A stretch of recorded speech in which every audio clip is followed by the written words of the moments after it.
ma mère m'a mis à la porte pour sa nouvelle famille, puis a exigé de l'argent pour mes frères et sœurs lorsqu'elle a découvert que je réussissais. Pour mettre les choses en perspective, ma mère m'a donné naissance à l'âge de 20 ans et mon père biologique n'a jamais été impliqué. Il n'a jamais voulu d'enfant, m'a-t-elle dit.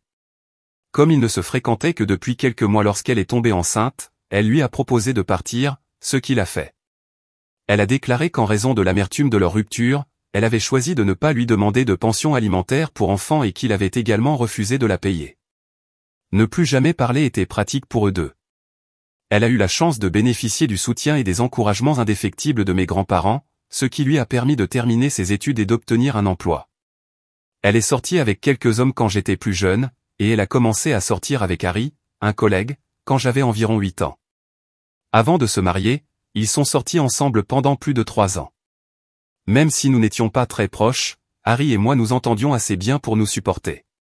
Lorsque ma mère est tombée enceinte 4 ans après leur mariage, tout le monde était ravi, moi y compris. Rétrospectivement, j'aurais probablement dû savoir ce qui allait se passer, mais j'étais trop préoccupé par l'idée que ma mère me soutiendrait toujours. J'espérais que maman ne me quitterait pas maintenant parce qu'elle avait enduré beaucoup de défis pour m'élever seule. Elle s'est visiblement éloignée de moi après avoir épousé Harry, et nous avons commencé à nous séparer. Mais je pensais que ce n'était qu'une phase et que les choses allaient s'améliorer. Pendant sa grossesse, j'ai fait de mon mieux pour l'encourager, mais elle semblait se mettre de plus en plus en colère à chaque fois que j'étais là. Pour ne pas la déranger, j'ai pris la décision de me faire rare. Mais il semblerait que je ne sois pas assez discret. Elle et Harry m'ont fait asseoir pour une conversation sérieuse, 6 mois après qu'elle ait donné naissance à des jumeaux. Ils m'ont informé qu'ils ne pouvaient pas me garder dans la maison car ils avaient 2 enfants à charge. Ils ne pouvaient pas légalement me mettre dehors sans avoir des ennuis parce que j'étais encore un mineur, venant tout juste d'avoir 16 ans. En soulignant le fardeau financier que représente le fait de subvenir aux besoins d'une grande famille avec ses maigres revenus, ils ont tenté de me convaincre du contraire. Comme nous vivions confortablement jusque-là, je ne pensais honnêtement pas qu'il était difficile de subvenir aux besoins de 2 adultes, d'un adolescent et de 2 enfants avec le salaire de 2 ingénieurs web. Ils voulaient clairement que je parte. Je ne voulais vraiment pas partir, alors même à ce moment-là, j'ai essayé de proposer des moyens d'arrêter cela. Si l'argent était un problème, je proposais d'acquérir un emploi, mais ma mère disait qu'elle voulait économiser de l'argent et des ressources pour les enfants qui le méritaient davantage. Elle a déclaré que les jumeaux méritaient de rester avec eux plus que moi, mais qu'ils n'en avaient pas davantage besoin. Il n'en fallait pas plus pour que je décide de partir car il était évident que personne ne voulait de moi. Il savait que j'avais suffisamment de dignité pour savoir que j'étais indésirable, alors il m'avait seulement donné un coup de coude dans le bon sens. Après mon départ, sans même me dire où je devais aller, leur stratégie a été couronnée de succès. Comme ils ne m'avaient pas vraiment expulsé, ce n'était pas techniquement une expulsion, mais je considérerais quand même que c'est la même chose. J'avais l'impression que je n'avais pas d'autre choix après qu'ils m'aient mis dans une situation difficile. Je suis allé directement chez mes grands-parents en partant ce jour-là. Ils voulaient être là pour les jumeaux, alors même s'ils étaient bouleversés par ce que ma mère avait fait, ils ne l'ont pas interrompu. À 16 ans, j'ai obtenu un travail à temps partiel car je ne pouvais plus compter financièrement sur mes grands-parents en raison de leur âge avancé. Quand ma mère et Harry allaient rendre visite à mes grands-parents avec les enfants, je les voyais de temps en temps, mais ils me demandaient rarement de mes nouvelles. Ils avaient tendance à être très formels, comme si je ne leur manquais pas du tout. Même lorsqu'ils me voyaient, ils semblaient heureux sans ma présence. J'étais attristé par la diminution apparente de l'irritabilité de ma mère, mais je savais que je ne pouvais rien y faire. Jusqu'à l'heure d'aller à l'université, je vivais avec mes grands-parents. Même à cette époque, ma mère n'était pas impliquée avec moi, alors je devais compter sur des amis pour m'aider à m'installer dans mon dortoir parce que mes grands-parents n'étaient pas assez vieux ou en assez bonne santé. Ma mère et Harry ont refusé, préférant conserver de l'argent pour l'avenir des jumeaux. J'ai donc dû contracter un prêt étudiant, et un de mes proches l'a co-signé. Heureusement, un de mes oncles a accepté de m'aider si je lui assurais qu'il ne serait jamais responsable d'aucun des frais. J'ai travaillé pendant mes études universitaires pour m'assurer de ne pas prendre de retard dans mes paiements et pour me donner un avantage financier. Ma mère et moi avons à peine parlé une fois que j'ai commencé l'université, et seuls mes grands-parents étaient présents lorsque j'ai obtenu mon diplôme. Même ma mère n'a pas pris la peine de me féliciter. Afin d'éviter d'être un fardeau pour mes grands-parents âgés, j'ai commencé à travailler et à vivre de manière indépendante après l'université. Même si je n'ai pas gagné beaucoup d'argent au cours des premières années, j'étais quand même capable de payer l'épicerie, les services publics, le loyer et j'ai même commencé à rembourser mes dettes tout en préparant de l'argent pour l'avenir. En fait, je décrirais cela comme le fait de vivre avec un revenu limité. Heureusement, les choses se sont finalement améliorées. Cela a pris du temps, mais j'ai finalement gravi les échelons de mon organisation. Considérant que j'ai reçu très peu d'aide, je suis fier du chemin parcouru et je me trouve désormais dans une position plutôt confortable. De façon inattendue, ma mère a découvert que je gagnais bien ma vie, même si nous ne nous parlions pas depuis de nombreuses années. À près de 33 ans, j'occupe actuellement un poste de direction au sein de la même organisation où j'ai débuté ma carrière. Il y a environ 4 mois, j'ai obtenu une grosse promotion, mais je voulais garder le secret, donc seules quelques personnes sélectionnées étaient au courant. Pour remercier mon oncle d'avoir co-signé mon prêt alors que j'avais du mal à payer mes études universitaires, je l'en ai informé. D'après ce que j'ai compris, il vient de rencontrer ma mère et Harry lors d'une réunion de famille et l'a exhorté à me contacter pour me féliciter de ma réussite. Même si je suis sûr qu'il avait de bonnes intentions, cela n'a pas fonctionné car elle ne m'a même pas contacté pour me féliciter. Finalement, ma mère l'a appris et est récemment venue chez moi avec Harry, insistant pour me parler. Je dois noter que je ne lui ai pas parlé depuis que j'ai commencé l'université. Je l'ai bloqué partout et je l'ai laissé hors de ma vie après avoir obtenu mon diplôme, car je ne pensais pas qu'il était utile d'espérer qu'elle change d'avis. Elle ne semblait pas avoir été affectée négativement et, pour être honnête, je doute qu'elle l'ait même remarqué. Seuls mes grands-parents, qui savaient que je n'aimais pas parler de ma mère, étaient en contact avec moi et évitaient le sujet. Je ne restais pas non plus vraiment en contact avec mon oncle, donc j'ignorais que ma mère et Harry avaient des difficultés financières depuis quelques années. Ce n'est que lorsqu'ils sont arrivés à ma porte et m'ont dit à quel point les choses avaient mal tourné que j'ai découvert. C'était un vœu pieux, mais la seule raison pour laquelle je les ai autorisés à entrer était parce que j'espérais qu'ils viendraient se faire pardonner. Ils ont commencé par déclarer que mon oncle leur avait parlé de ma promotion et du fait que j'étais l'une des plus jeunes personnes occupant un poste aussi important dans mon entreprise. Plutôt que de me féliciter pour mon accomplissement, il semble qu'ils aient été surpris que je le leur ai caché. Ironiquement, j'ai été surpris qu'ils s'attendent à ce que je communique avec eux, et encore moins que je leur transmette des nouvelles positives. De plus, ils étaient déçus que je les ai exclus de ma vie, affirmant que c'était uniquement parce qu'ils avaient donné la priorité à leurs enfants avant moi. Ils ont soutenu que j'aurais dû être assez vieux pour comprendre leurs nouvelles priorités et ne pas nourrir de ressentiment en tant qu'adolescent. Ils ont dit que j'aurais dû soutenir leurs décisions plutôt que d'aller chez mes grands-parents. Je ne sais même pas pourquoi ils pensaient que je serais d'accord avec leur choix de m'expulser de la maison. Ils ont essayé de me faire croire que j'étais le méchant parce que j'étais en colère parce qu'ils m'avaient expulsé pour pouvoir passer du temps seul avec leurs enfants, mais c'est ainsi qu'ils ont commencé nos retrouvailles après toutes ces années. Ils ont raconté à quel point ces dernières années avaient été difficiles pour eux, sans même me donner l'occasion d'expliquer ma version de l'histoire. Ils ont décrit comment ils avaient lancé leur propre entreprise, mais que celle-ci n'avait malheureusement pas abouti, ce qui avait entraîné des pertes. Ils essayaient maintenant de rattraper leurs pertes précédentes et avaient désespérément besoin d'argent alors que les jumeaux approchaient de l'âge universitaire. J'ai alors compris pourquoi ils étaient venus. Ils avaient besoin d'une aide financière. Ils n'ont pas perdu de temps pour aller droit au but, essayant même d'adoucir les choses en prétendant que je pouvais me rattraper en payant la scolarité de mes frères et sœurs. Mais au début, ils étaient mécontents que je ne les ai pas contactés malgré mes bonnes performances. Leur tentative de donner l'impression qu'ils me rendaient service en me permettant de payer les études universitaires de 2 enfants que je ne connaissais plus m'a étonné. Je leur ai tout de suite dit que je ne ferais pas cela et que c'était irrespectueux de leur part de croire qu'ils pourraient m'y contraindre. Je suis devenu furieux et je leur ai rappelé que c'était pour eux que je devais travailler pendant mes années d'université et payer mes propres études parce qu'ils voulaient épargner pour leurs vrais enfants, qui, selon eux, le méritaient plus que moi. À l'époque, ils avaient refusé de me fournir un soutien financier. Je leur ai assuré qu'ils n'avaient plus le droit d'attendre quoi que ce soit de ma part maintenant, notamment un soutien financier, puisque je n'avais jamais remis en question leur choix de donner la priorité aux jumeaux et que je les avais simplement laissés tranquilles. En fait, ils n'avaient plus le droit d'exiger que je communique avec eux. Au lieu d'essayer de me contrôler émotionnellement, j'ai souligné qu'ils pouvaient désormais utiliser le même argent pour payer les frais de scolarité des jumeaux parce qu'ils souhaitaient économiser de l'argent et des ressources pour les enfants qui le méritaient. Je n'avais rien d'autre à dire, alors je leur ai demandé de partir. J'ai été stupide de les inviter chez moi en premier lieu, en supposant qu'ils étaient peut-être venus exprimer leur regret pour la façon dont ils m'avaient traité. Ils se sont irrités et ont tenté de rejeter la faute ailleurs. Quand j'ai commencé à insister pour qu'ils partent, ils m'ont informé que je n'étais pas innocent dans cette affaire.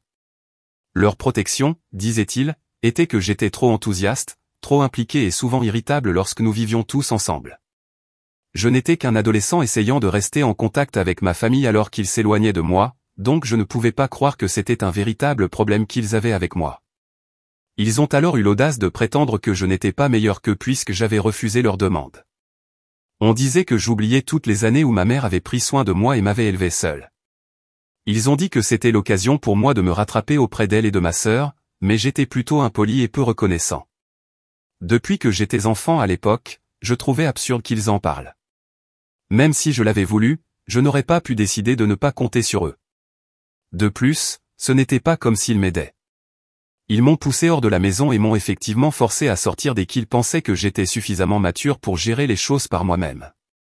Après 18 ans, ils ont refusé de reconnaître mon existence. J'étais encore choqué qu'ils aient eu le culot d'attendre de moi que je les aide maintenant, comme si je leur devais quelque chose, même après tout ce qui s'était passé pendant la dispute. Les choses sont devenues assez personnelles et laides, et j'ai finalement menacé d'appeler la police si elle ne quittait pas ma propriété. Ma mère m'a rappelé tous les sacrifices qu'elle avait faits quand j'étais plus jeune, apparemment parce qu'elle voulait être une bonne mère, avant leur départ définitif. Après d'autres disputes, elle a dit que j'avais été ingrat la seule fois où elle s'attendait à ce que je sympathise avec sa situation difficile et lui permette de faire passer les autres avant moi. Elle affirmait maintenant que, plutôt que l'inverse, je la décrivais comme la méchante. Depuis, cela me dérange et j'ai du mal à savoir si c'est ma faute, si j'attends trop de ma mère ou si elle me trompe simplement. J'ai décidé de publier sur Reddit pour obtenir des points de vue impartiaux, même si je suis presque sûr d'avoir raison. AITA pour ne pas avoir payé les frais de scolarité de mon demi-frère et sœur simplement parce que mon beau-père et ma mère arrangés ont des difficultés financières? Modifié, même si mon oncle avait d'excellentes intentions, je lui ai rappelé que ce qu'il avait fait était mal et inacceptable. Ces actions ont sans aucun doute eu un effet négatif. Je ne serais pas dans cette situation s'il n'avait pas partagé ma vie avec ma mère et divulgué mes coordonnées sans mon consentement. Il s'est excusé de manière excessive, déclarant qu'il n'était pas au courant de leurs difficultés financières et qu'il ne pensait pas que ma mère réagirait de cette manière. Il a admis qu'il n'avait pas à parler de ma vie à ma mère et que si nous avions voulu nous remettre ensemble, nous l'aurions fait sans son aide. Puisque son cœur était à la bonne place, je n'ai pas l'intention de le retirer de ma vie. J'aurais été beaucoup plus en colère s'il avait voulu dire quelque chose de différent. Il a simplement commis une erreur.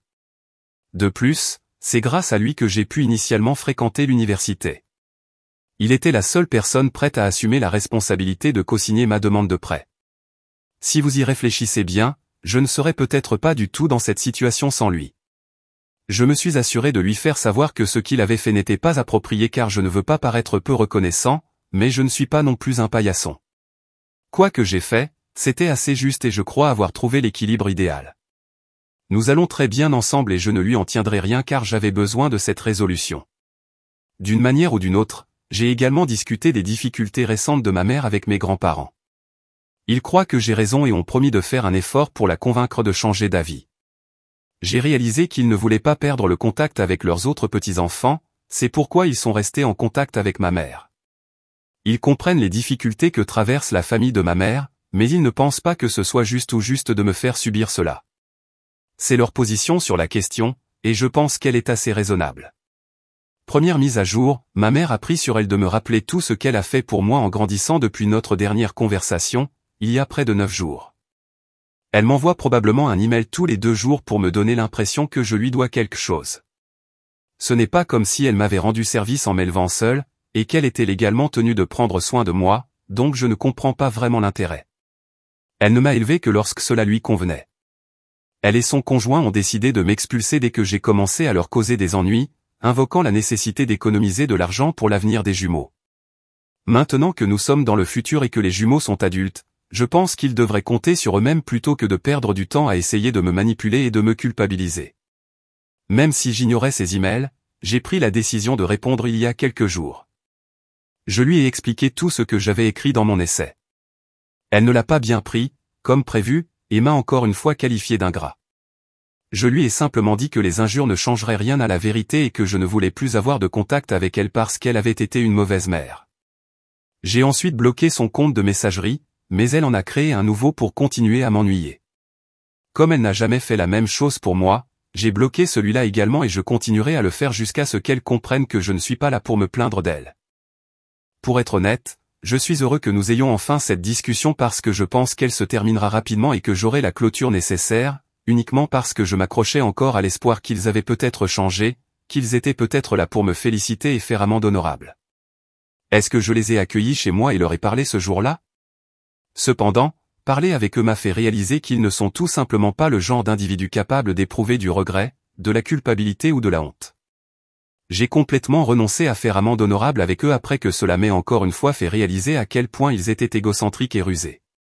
Deuxième mise à jour, je crois que l'apparition de ma mère sur mon lieu de travail plus tôt dans la journée a été la chose la plus bizarre qu'elle ait jamais faite. Heureusement, je ne travaillais pas aujourd'hui, alors elle est partie très vite et n'a pas réussi dans son entreprise. Je me sentais un peu mal, alors j'ai décidé de prendre un jour de congé et je suis tellement heureux de l'avoir fait. Elle aurait certainement piqué une crise ou aurait fait n'importe quoi pour me faire passer pour un idiot si j'avais été présente.